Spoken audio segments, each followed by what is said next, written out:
Hey everybody, about to get started here, man. It is Money Monday.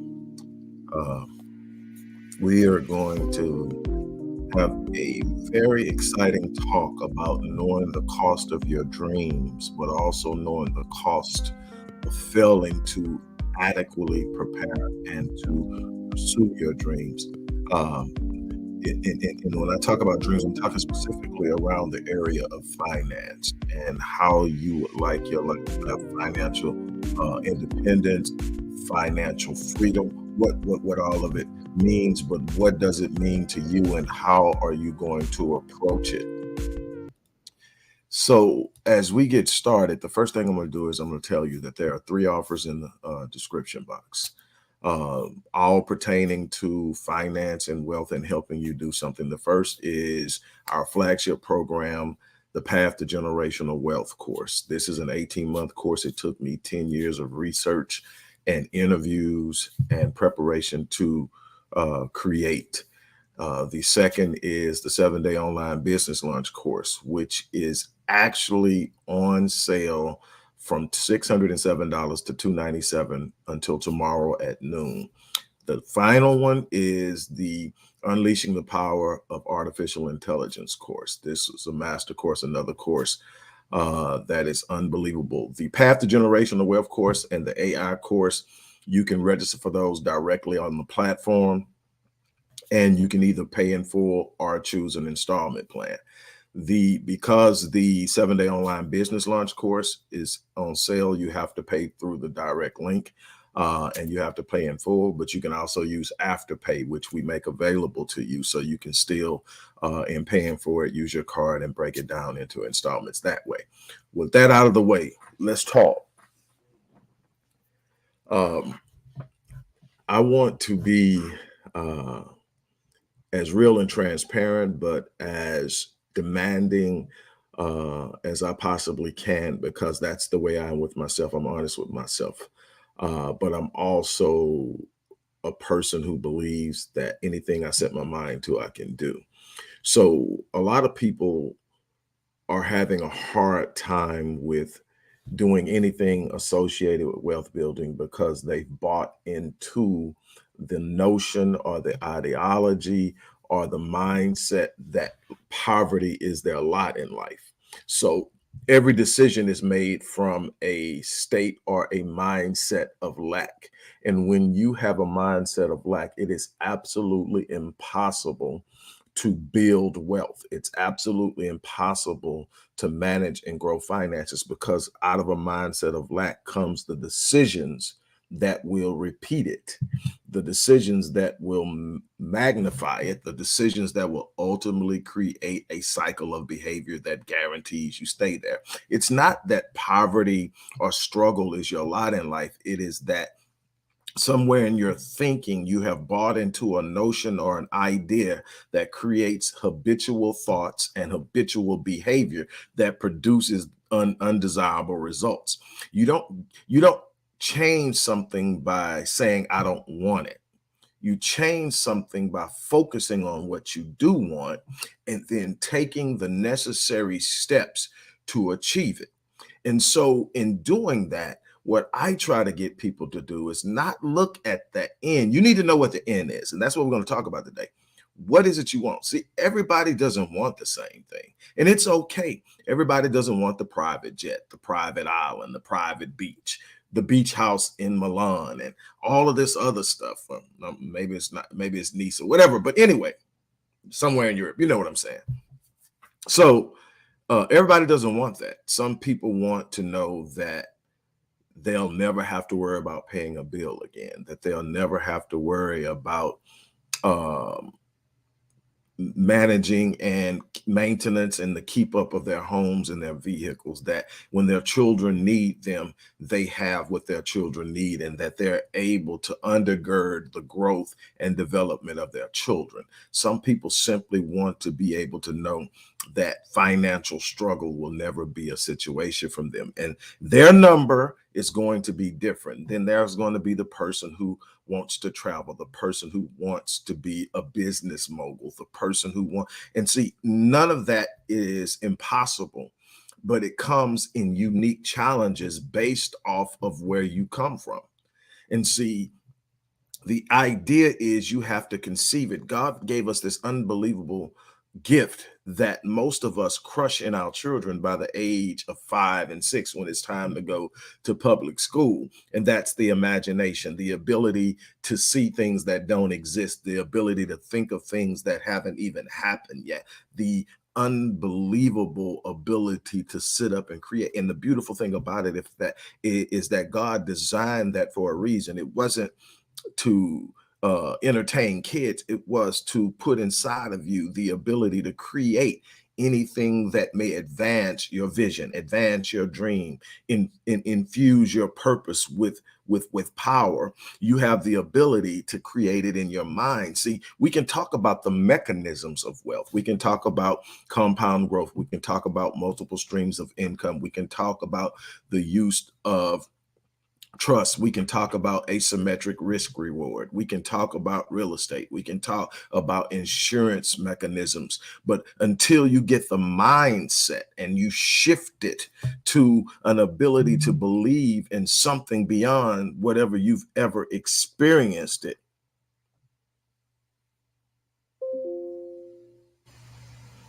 So in essence, what I am trying to get across to you is that write it down, make it plain. That's what scripture says. Write the vision, make it plain so those who see it may run. What does it mean? It means that you need to have a visual of it. That's why God gave you the imagination. And see, what happens is if I can conceive it in my mind, if I can conceive it in my mind, that is God's evidence by way of design that it's possible. See, you can't believe in God. You can't have an idea of God, call God benevolent, call God loving, call God good, and think God would design you to have something inside of you that would see something and visualize it and desire it, but not be able to obtain it. See, the very notion that God is good, and then I can see based off of a design and a gift given to me by God, things that I have never experienced, tells me that that is the evidence of God that it's possible. See, I was never meant to stay where I was born. I was never meant to stay where I landed. I was meant to pave a path to something different. And as I paved the path, I simultaneously gave other people permission to do the same and also laid a pathway for them to walk in. And then some other people who came before me laid paths and opportunities and patterns for me to study and learn so that I can walk. But I'm never locked into where I am because my mind is full of the thoughts and ideas that God flows on a constant basis around you and through you that you aren't even aware of. So many things you reject because your conscious is telling you that poverty is your lot in life, struggle is your lot in life, disappointment is your lot in life. And so you've decided that based off of the constructs and parameters created by that ideology, that you don't even need to pursue anything because there's no use. And the thing is, when you don't apply effort to your passion, effort to your vision, effort to your dream, it just simply results to the default of just being a wish. And see, a wish isn't a plan. Complaining isn't a plan. See, when you have a plan, you know how to walk and take steps. I'm not telling you it's easy. I'm telling you it's challenging. I'm telling you doing anything outside of average is a challenge, but it's possible. I can do all things through Christ. Go back and find the conditional clause in that statement for me, and I'll shut it all down right here. Find the conditional clause. There's no condition. There isn't saying all things are possible except.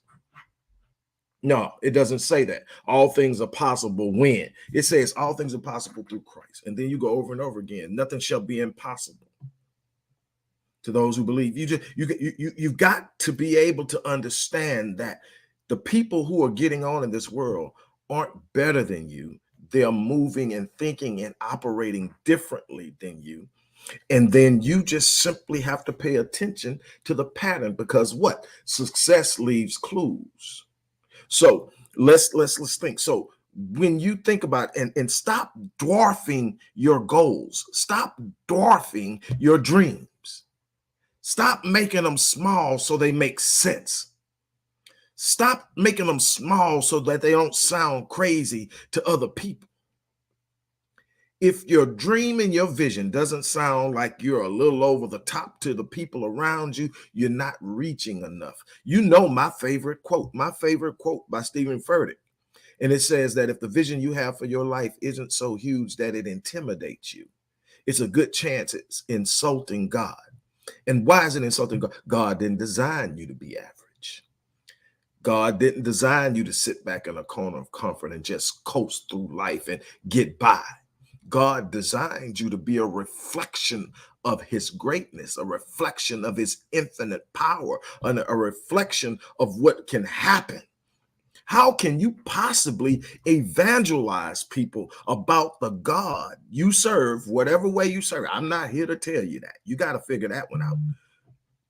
But how can you possibly evangelize someone to your God when all they see you is in a state of defeat? Now, I'm not talking about the condition of pulling through something. You might be in a dark place. You might be going through a tough time, but they should be able to look at your countenance on your face. They should be able to look at the confidence in your stature and be able to know something's different about him, because if I was going through that, I would be feeling this way. But look at how he's moving. Look at how she's moving. Look at the confidence and in the decisiveness in which they move towards something. Wealth is no different.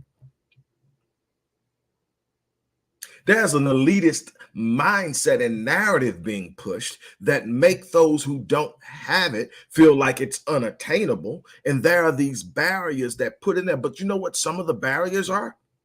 Books. Nobody wants to read. Courses. Nobody wants to study and invest. And without investing, you don't have wealth. The greatest investment is what? The one you make in yourself. So again, I bring this to you. Know your cost. Now, that's the cost of your dream. What is the number?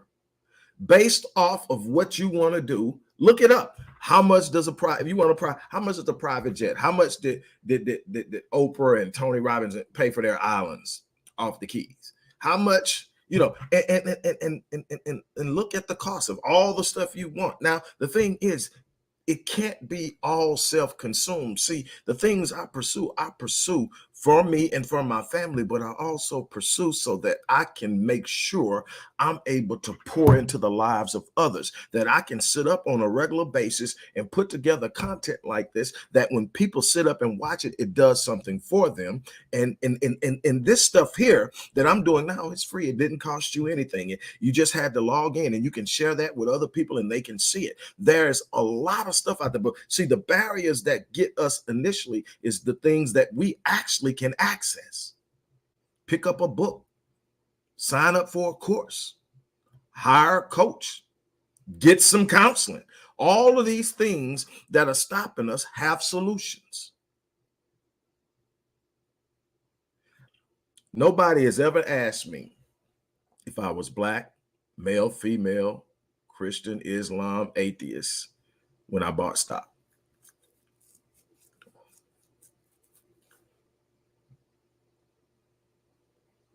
And in certain areas where I function, like my company, Myriad Business Solutions and Odyssey Media Group, they don't have my image on them anywhere. Why?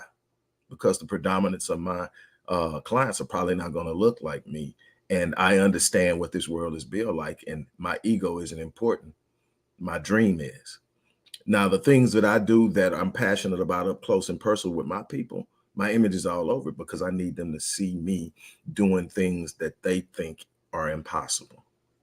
But all of this is out there. So what I'm trying to get you to understand, a lot of the blockages that we keep telling ourselves we don't have, but we have to learn how to move around them. We have to let the mind of God provide for us the solutions that are necessary for us to accomplish and do the things that we say we want to do, because the solutions are there. We have the mind of God. It's flowing through us. It's around us. We cannot escape it. But what are we accepting? And what Basically, there are 70,000 thoughts moving forward and through you, and then literally super quadrillion, whatever numbers there is out there around, flowing around you. And literally, your life is going to be the outcome of the thoughts that you accept and reject. What are you accepting? What are you rejecting? Because you won't simultaneously accept two opposing thoughts. So in accepting one, you reject another. So what are you accepting? That's what Socrates and Henry Ford both meant. Henry quoted Socrates. So that's what Socrates meant when he said, he who believes he can and he who believes he can are usually both right. Why? Because one accepted a thought of possibility, the other accepted a thought of rejection and decline and impossibility. And your thoughts are going to be the seeds of your destiny. In my 21st book, I Am, it's solely about what are you thinking? What are you speaking? What are you thinking? What is your self-talk? What are the thoughts that you're accepting about yourself, about your reality, about what you're going through?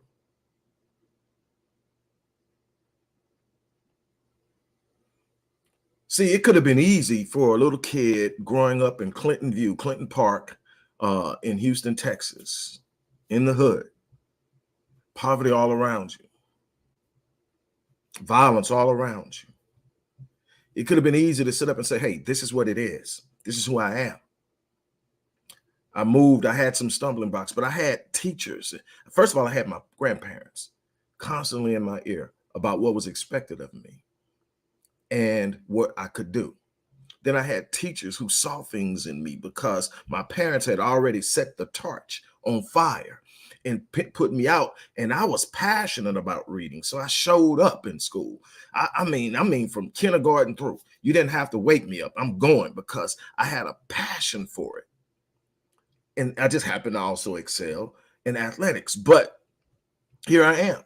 And then you couldn't tell anybody that because I could have easily just accepted that. You couldn't tell anybody around me at that time that this kid is going to one day have lectured on an international circuit. This kid one day will have authored 26 books and counting. This kid will have authored over 2,000 academic and scholarly articles. This kid would have ghost written, I don't know how many articles. This kid would have started and brought to profitability 47 companies by the age of 55.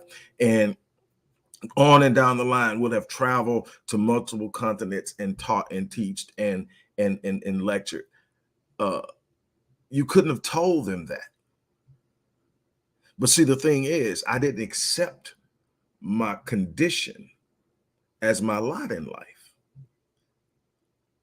Matter of fact, I tell people all the time, when you see me going through something and I'm smiling, I'm not in denial. There's something in my spirit that disagrees with my circumstances. There's something inside of me connected to God that reminds me of who I am. There's something inside of me that simply refuses to acknowledge this as the final state of my being. I see it.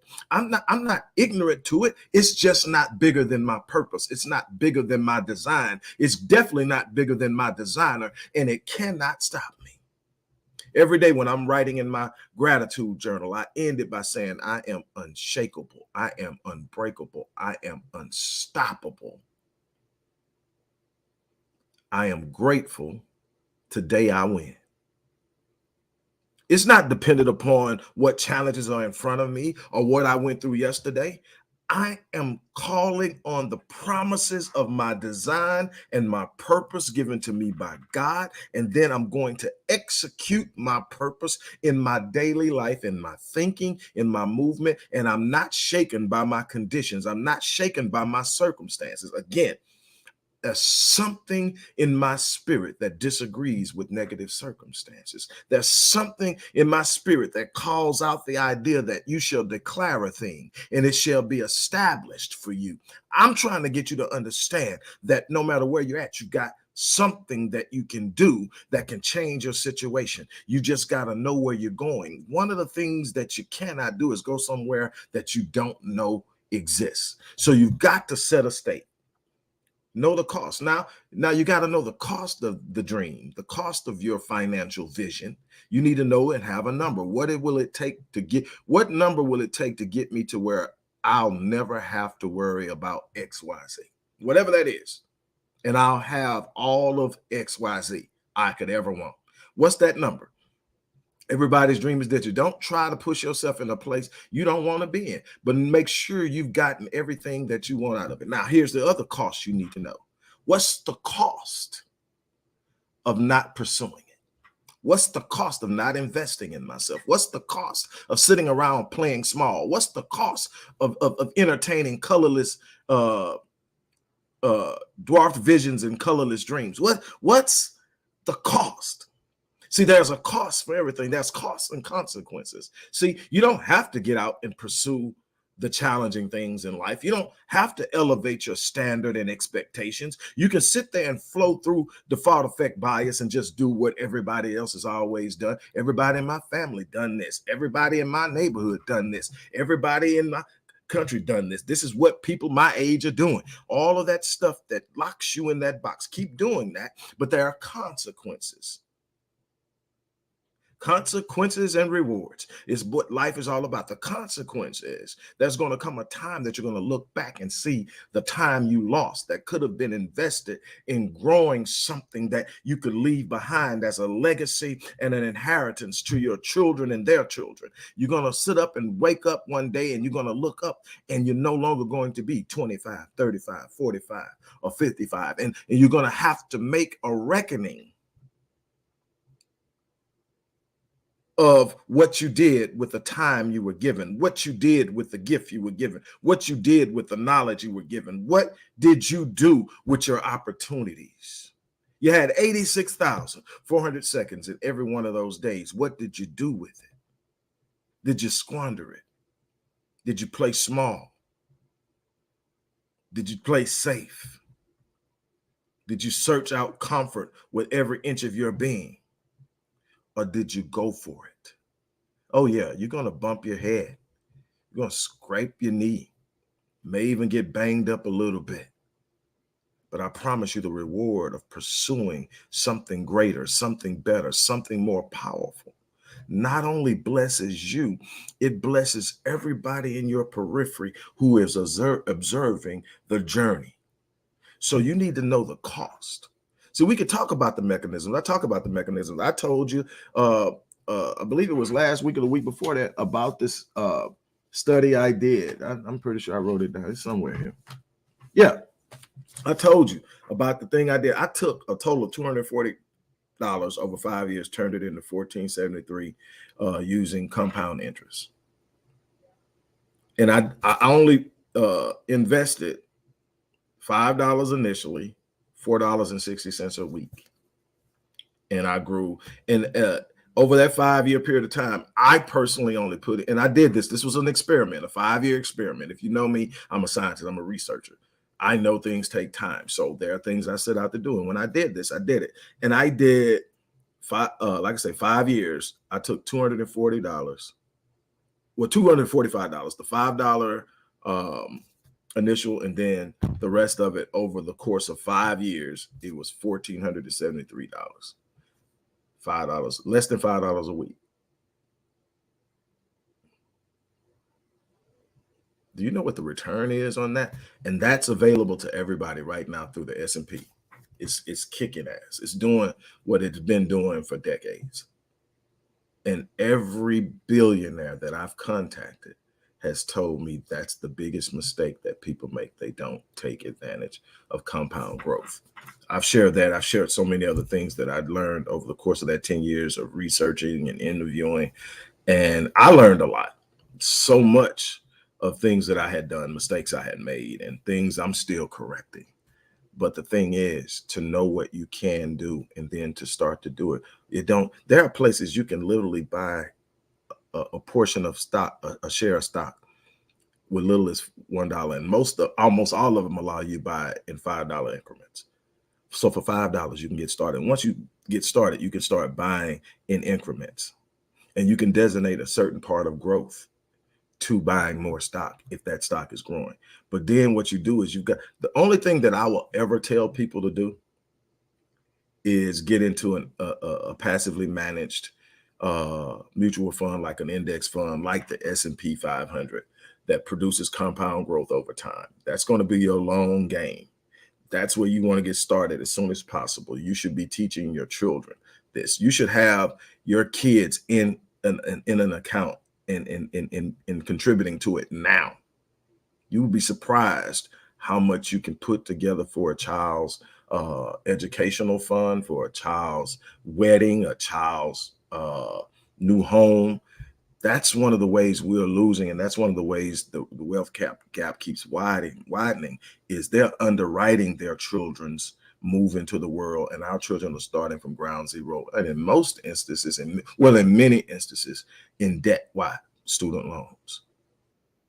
All of these things are things that we need to be aware of and that we can overcome, but you have to have the knowledge of what's in front of you. So again, I love doing this, but with all the instruments that I've shared and all the instruments that are in those programs, especially the Path to Generational Wealth course, the mindset, you need to be able to think you can. You need to be able to speak it. And you got to speak it until you believe it. You literally have to do that. People say, man, that sounds great. No, you'd be surprised. You are programmed into the limiting beliefs you have by hearing the things that reinforced it over and over again. The way you reprogram it is by speaking in opposition of it. What's my favorite passage? Come on now. What is my favorite passage? What I share with you all the time. I'm gonna bring some other stuff out to you, but I just absolutely love that because of the psychology and the power of it. It's hard for me to find anything that comes together on that when you get it. It says what? That we walk in the flesh, we are what?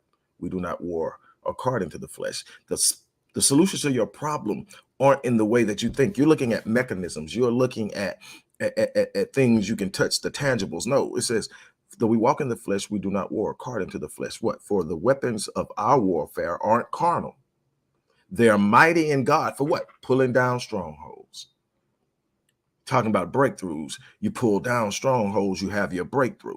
So it says our weapons are mighty in God for the pulling down of strongholds. Let mighty in God for the what? There's something in front of you right now blocking you. But what we have as a weapon, then it tells you what the weapon is. It says what?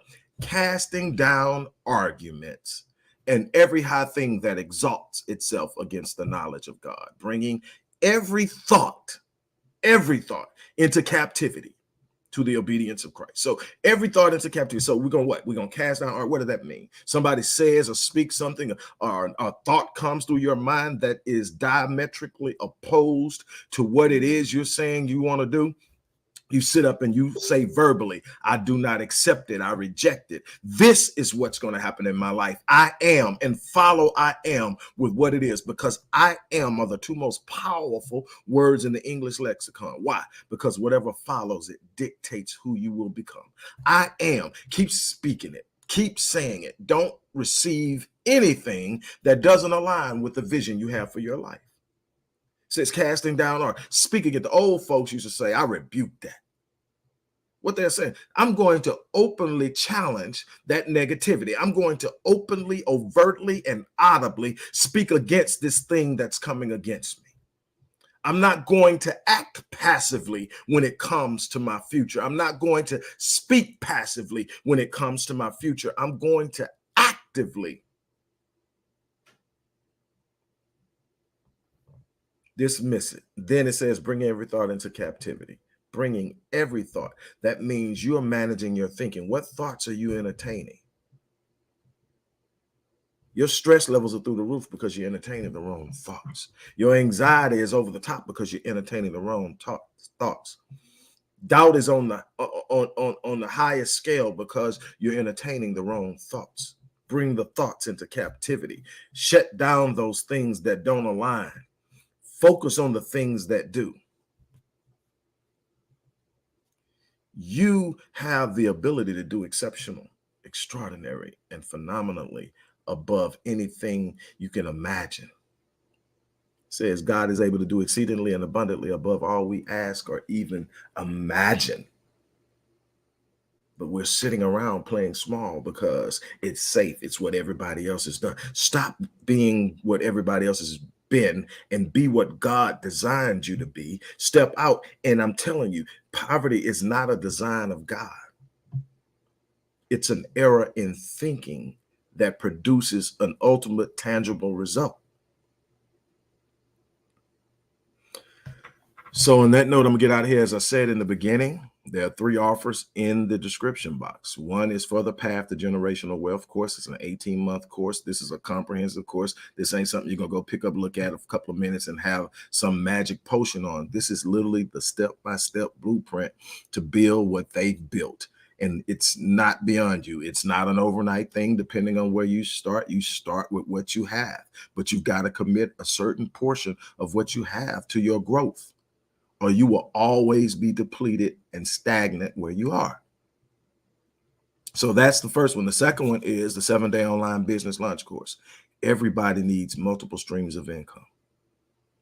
I have been doing this online for almost 14 years, and I've given you in this course the blueprint I've used to launch business after business, entity after entity over the last 14 years. It's a step-by-step process proven. And now you have the advances of technology I didn't have when I started. So it's actually more doable now, and absolutely no reason you shouldn't be doing it.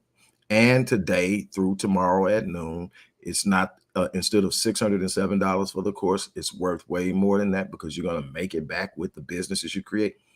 It's only $297, but that's only until tomorrow at noon. And then finally, the Unleashing the Power of AI course.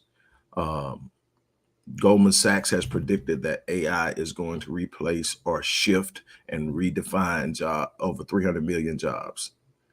And how you move in this and get ahead of it will determine how well you're going to fare.